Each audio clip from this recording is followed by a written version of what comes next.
VK news, राष्ट्र के नाम।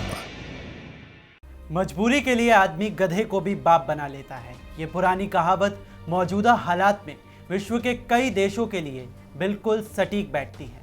एक तरफ तख्ता पलट से बौखलाए पाकिस्तान के प्रधानमंत्री इमरान खान चीन से मदद मांगते हुए दिख रहे हैं, तो वहीं दूसरी तरफ अफगानिस्तान की सत्ता का सुख भोग रहा तालिबान भी चीन के तलवे चाटने में मसरूफ दिख रहा है।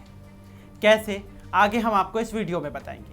नमस्कार, जय हिंद, वीके न्यूज़ देख रहे हैं आप। मैं हूं आपके साथ अमन। अफगानिस्तान में तालिबानी सरकार बनने के बाद से ही गरीबी और भुखमरी का माहौल है। कई प्रांतों में आम लोगों को आर्थिक संकट से जूझना पड़ रहा है, तो वहीं तालिबान कैबिनेट के लिए भी तंगी का दौर शुरू हो चुका है।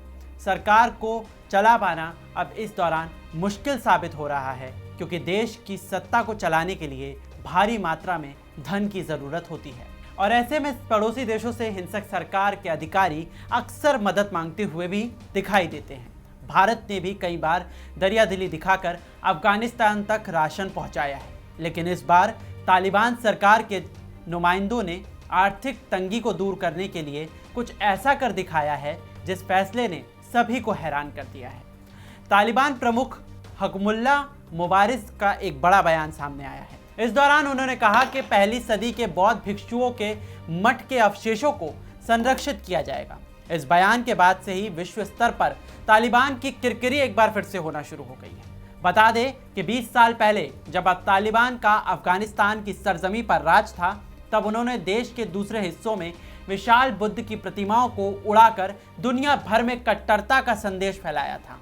इस तस्वीर के सामने आने के बाद हर तरफ तालिबान के लिए नफरत और भी बढ़ गई थी।